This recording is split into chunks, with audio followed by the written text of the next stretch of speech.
लपेटे घूम रहे। मेरा बुढ़ापा आ गया, मुझे डर लगता है, मेरा लाला तो बहुत छोटा है।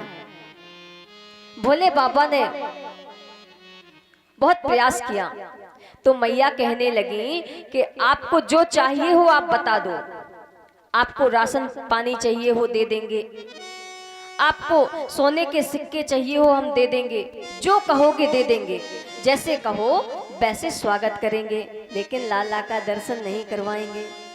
और मैया पूछने लगे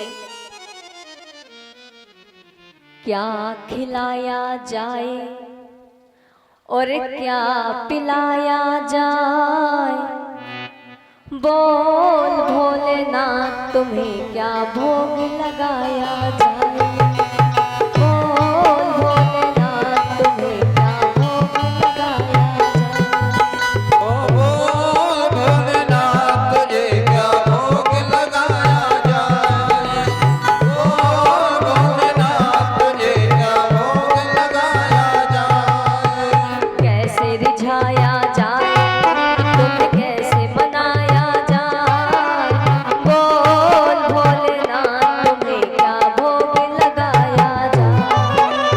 बोल भोलेनाथ तुझे क्या भोग लगाया जाए।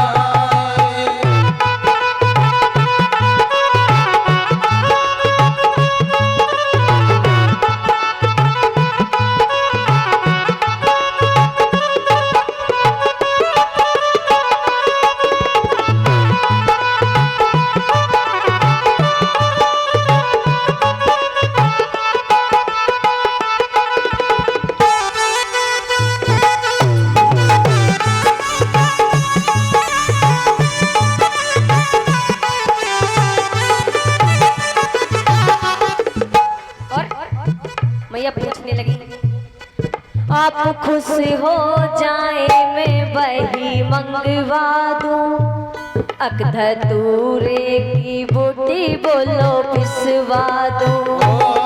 धतूरे की बूटी बोले पिसवा दो, धतूरे की बूटी बोले पिसवा दो।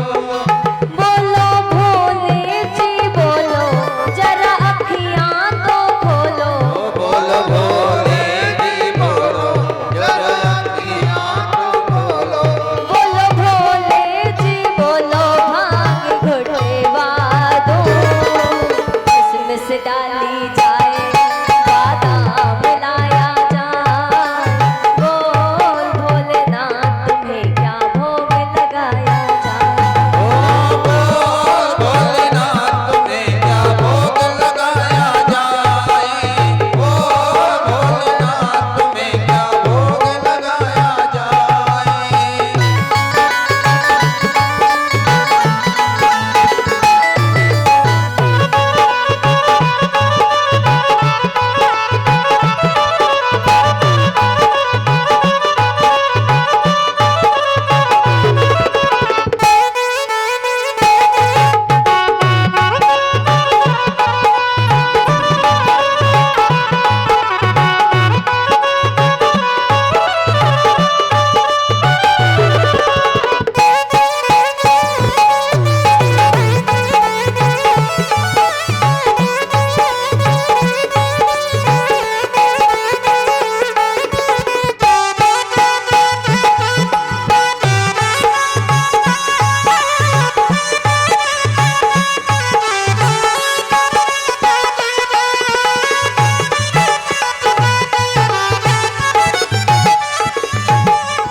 मैया पूछने लगती है बाबा आप जो भी कहोगे आपको देंगे, बर्फी रबड़ी कलाकंद भी आ जाए, हलवा पूड़ी कहो तो अभी बन जाए। ओ हलवा पूड़ी कहो तो अभी बन जाए, हलवा पूड़ी कहो तो अभी बन जाए।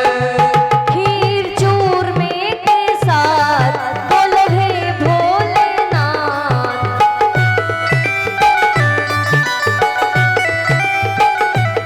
खीर चूरमे के साथ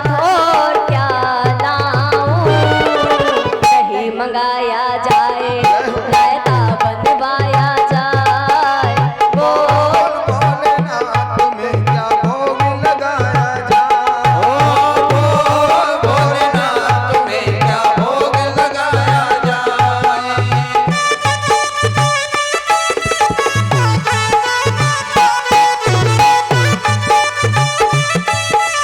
हरि बोल।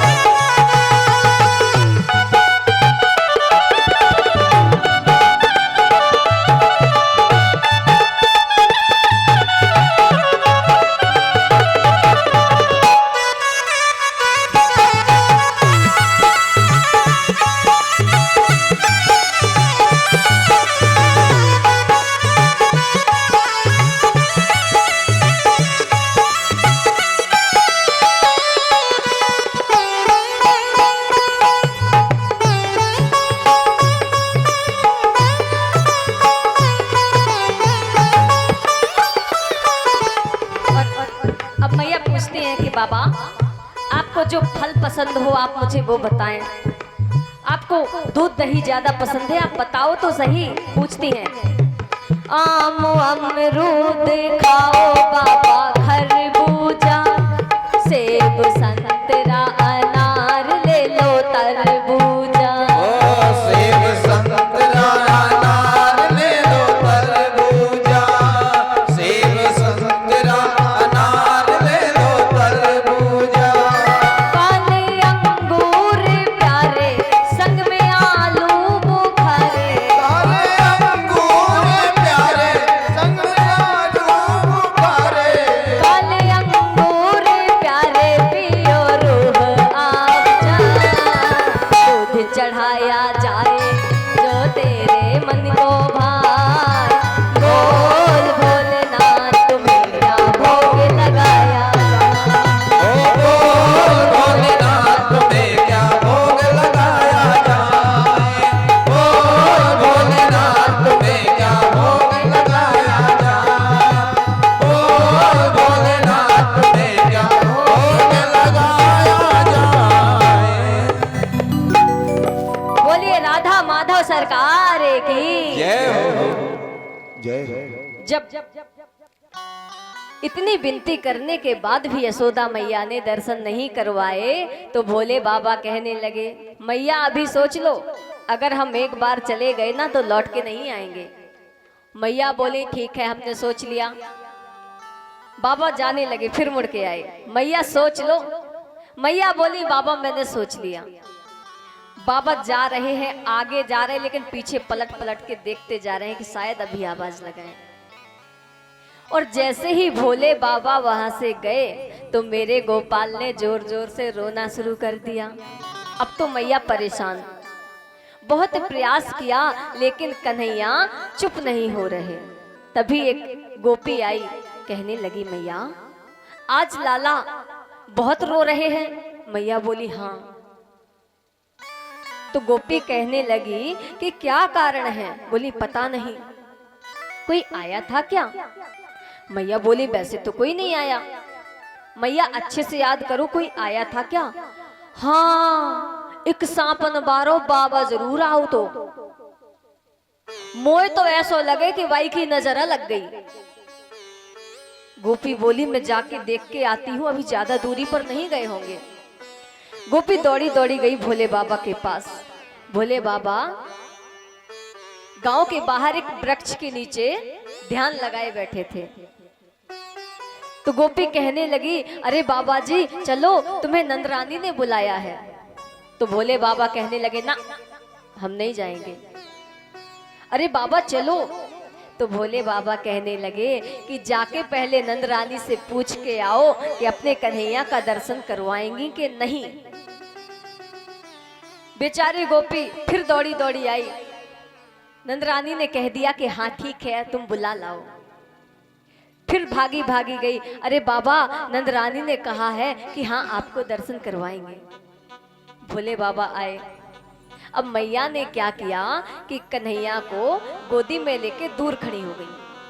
बोली लो बाबा जी यहीं से दर्शन कर लो। भोले बाबा बोले ऐसे नहीं, गोदी में देना पड़ेगा। मैया बोली नहीं बाबा जी ऐसे ही दर्शन कर लो। तो जैसे ही भोले बाबा जाने को हुए कि हम जा रहे हैं, तो कन्हैया जोर जोर से चिल्लाने लग गए। अब मैया परेशान, बोले ठीक है, लेकिन एक शर्त पर दूंगी। क्या? बोले तुम्हारे जे है ना जे, इनको मुंह पीछे का कर लो। अब जैसे ही भोले बाबा ने कन्हैया को अपनी गोदी में लिया, तो कन्हैया खिलखिला के हंसने लगे। मैया ने जैसे ही देखा कि मेरा लल्ला हंस रहा है, तो मैया बोली लाओ बाबा जी अब दे दो मेरी गोदी में। अब कन्हैया भी लीला करने में लगे हैं। मैया की गोदी में जाए तो रोने लग जाएं, और भोले बाबा की गोदी में जाए तो खिलखिला के हंसने लग जाएं। मैया ने हाथ जोड़ लिए, बाबा जी कछु ऐसो कर दो कि मोई गोदी में आके भी लाला मेरो हंसवे लग जाए। भोले बाबा कहने लगे कि एक शर्त पर। क्या? बोले मेरी बस एक ही शर्त है कि जब तुम अपने लाला को स्नान करवाओ, और जहां से उसके स्नान का वो जल निकले, वहीं पर मेरा एक छोटा सा मंदिर बनवा दो। मैया बोली ठीक है। और तभी से मेरे भोले बाबा का एक नाम नंदेश्वर भी हो गया। बोलिए नंदेश्वर महादेव की जय। और धीरे धीरे मेरे लाला अब 1 वर्ष के हो रहे, और बलराम भैया 2 वर्ष के। अब इधर वसुदेव जी के मन में चिंता है कि मेरा एक बालक 1 वर्ष का हो गया और दूजा बालक 2 वर्ष का हो गया, लेकिन दोनों में से किसी के नामकरण संस्कार नहीं हुए हैं। तो अपने कुल गुरु गर्गाचार्य जी को बुलाया और कहने लगे महाराज आप मेरे बालकों का नामकरण करवा के आइए। तो गर्गाचार्य जी कहने लगे कि हम आपके पुरोहित हैं, और अगर हम नंद बाबा के यहाँ जाएंगे नामकरण के लिए, तो कंस को पक्का भरोसा हो जाएगा कि वो दोनों आपके ही बालक हैं। वसुदेव जी ने कहा नहीं महाराज, आपको जाना ही होगा। गर्गाचार्य जी बोले ठीक है, जैसी आपकी इच्छा। तो गर्गाचार्य जी आते हैं। जैसे ही आए, नंद बाबा ने उनका स्वागत किया। जलपान के पश्चात पूछने लगे महाराज आज कैसे आगमन हुआ? तो कहने लगे अरे हमारा तो काम ही है, किसी के यहाँ मुंडन संस्कार का मुहूर्त देखना, किसी का विवाह का मुहूर्त देखना, किसी के नामकरण संस्कार करवाना। बोले हाँ महाराज, चोखी याद दिवाई, हमारे घर में भी 2-2 लाला है और काऊ को नामकरण ना भयो। बोले महाराज हमारे लाला का भी नामकरण संस्कार करवा दो। तो गर्गाचार्य जी कहने लगे अरे हम आपके लालाओं का नामकरण संस्कार कैसे करवाएं? हम तो वसुदेव जी के कुलगुरु हैं, और अगर आपके लालाओं का नामकरण संस्कार करवाया तो कंस वैसे भी आपके बालक के पीछे पड़ा है, कितने षड्यंत्र नहीं किए मारने के, तरह तरह से प्रयास करता है, और अगर हमने नामकरण संस्कार करवाया तो उसको पक्का भरोसा हो जाएगा। बोले महाराज हम कुछ नहीं जानते। तो गर्गाचार्य जी कहने लगे कि एक शर्त पर नामकरण संस्कार करवाएंगे। बोले क्या? बोले आप किसी को इस बात की खबर नहीं देंगे। क्यों? क्योंकि आपके घर में जितने भी उत्सव होते हैं बड़े धूमधाम से होते हैं। गौशाला में नामकरण संस्कार होगा। बोले ठीक है महाराज, जैसा आप कहेंगे वैसा ही होगा। गौशाला में चौका लगाया गया और सुंदर आसन बिछाया गया। अब इधर माताओं ने एक होशियारी कर ली। क्या? कि दोनों माताओं ने आपस में बालकों को बदल दिया, ये देखने के लिए कि सच्चे ज्योतिषी हैं या ऐसे कोई खड़िया पलटन आ गए। माताएं गई। अब गर्गाचार्य जी ने जैसे ही यशोदा मैया को देखा, उनकी गोदी में बलराम जी को बैठे देखा, तो अपने मन में सोचने लगे माताएं होशियारी कर गई। और जैसे ही कन्हैया को देखा रोहिणी मैया की गोदी में बैठे हुए, तो देखते देखते देखते देखते ऐसी विचित्र समाधि लगी कि आंखें खुली रह गई, मुख खुला रह गया और श्वास बंद हो गई। अब मैयाएं परेशान। यशोदा मैया उनके मुख के आगे हाथ हिलाती, ओ बाबा जी होके पधार गए। रोहिणी मैया कहने लगी, हमारे ही घर में आके पधारना था। अरे पधारना ही था तो कहीं और पधार जाते महाराज। बहुत प्रयास किया, उनका ध्यान जब नहीं टूटा तो मैया ने जोर से झकझोर दिया, तब बाबा जी का ध्यान टूटा। बोले, ओ बाबा जी आपको क्या हो गया था? बोले, अरे वो आपके लाला के मस्तिष्क रेखा देख रहा था। बोले, महाराज चौखी रेखा देखी तुमने? हमें तो लगा था कि महाराज पधार लिए। अब यशोदा मैया की तरफ देख के कहते हैं, अयम ही रोहिणी पुत्रो रम्यंसो हृदय गुणैः आख्यास्ते राम इति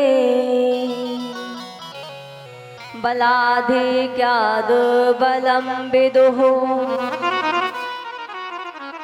कहने लगे, माता आपकी गोदी में जो बालक बैठा हुआ है ये साक्षात रोहिणी पुत्र है,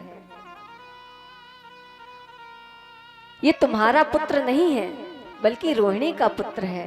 और जैसे ही मैयाओं ने ये सुना आपस में इशारा करने लगी। यशोदा मैया ने हीरे की अंगूठी निकाली हाथ से और बाबा जी के चरणों में रख दी और इशारा करने लगी कि कोई खड़िया पलटन नहीं है, सच्चा ज्योतिषी है। कहने लगे कि इनमें बल की अधिकता रहेगी, इसलिए इनका एक नाम बलराम होगा। और एक गर्भ से दूसरे गर्भ में इनका संकर्षण हुआ है, एक गर्भ से खींच के दूसरे गर्भ में लाया गया, इसलिए इनका एक नाम संकर्षण भी होगा। इनका एक नाम दाऊ दयाल भी होगा और हलधर भी होगा। ऐसे बलराम जी का नामकरण किया। फिर माता रोहिणी की तरफ देखा और कहने लगे, आसन वर्णास्त्र्यो हास्यो गृहतो नुयुगम तनुः शुक्लो रक्तस्तथा पीतो इदानीम कृष्णतां गतः।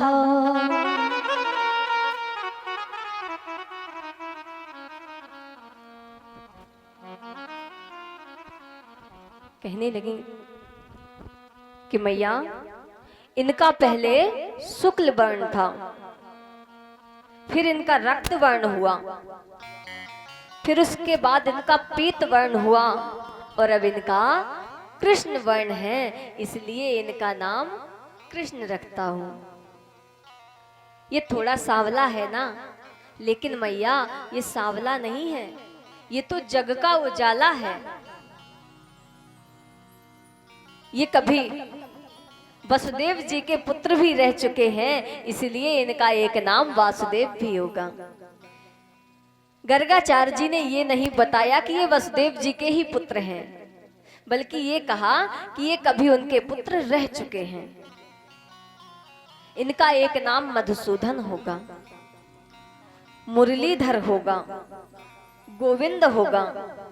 कितने नाम बताऊं, ये जब जैसी लीला करेंगे तब तैसे इनके नाम होंगे।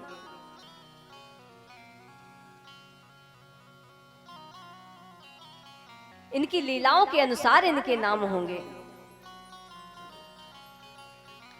और अपने मन में सोचते हैं कि इनके हवाले तो अपना जीवन समर्पित कर देने का मन है, हो जीवन है तेरे हवाले। और लीजिए पूज्य व्यास जी का सम्मान हमारी इस कथा के मुख्य यजमान परमात्मीय भैया विपिन राजपूत, सभी लोग तालियों से स्वागत करें उनके द्वारा।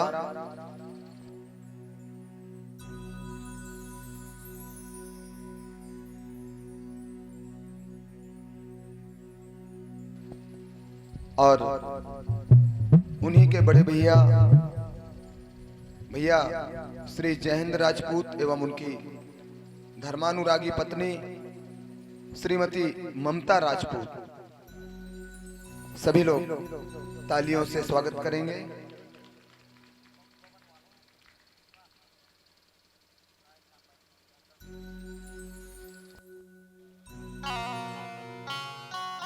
और भैया जयहिंद राजपूत, उन्होंने भी व्यास जी से आशीर्वाद लिया है। भगवान की कृपा हमेशा इस परिवार पर बनी रहे।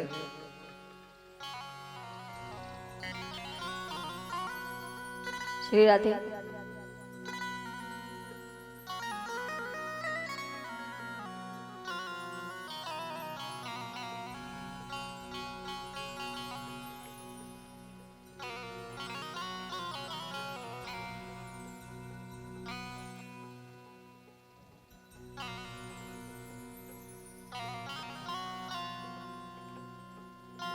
हो जीवन है तेरे हवाले, मुरलिया हवाले। जीवन है तेरे हवाले, मुरलिया हवाले।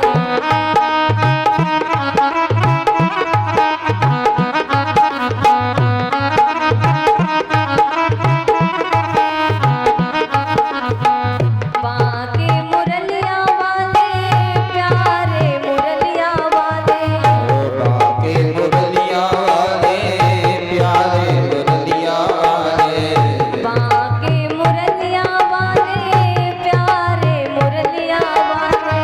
बाके मुरलिया वाले, प्यारे मुरलिया वाले।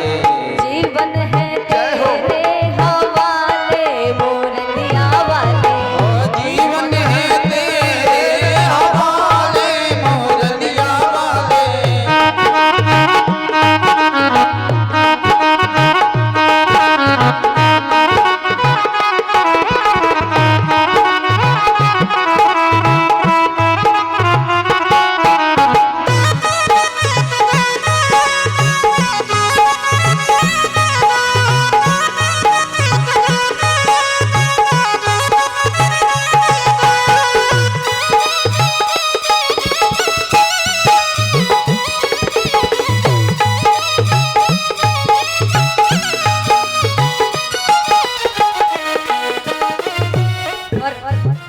हे गोविंद, हम बंसी हैं तेरे चरणन।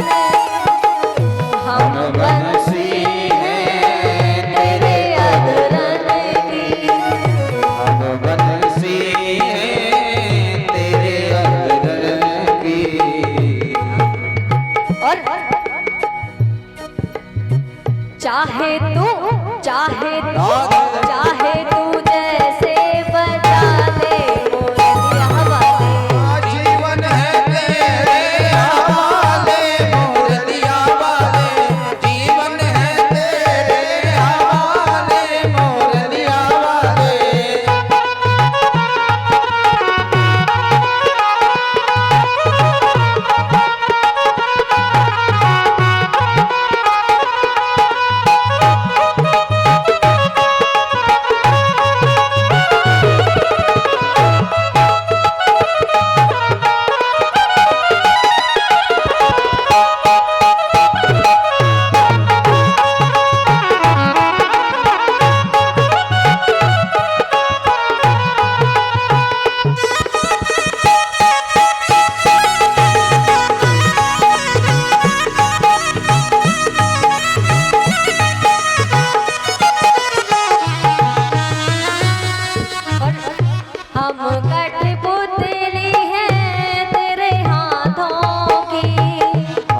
कटपुतली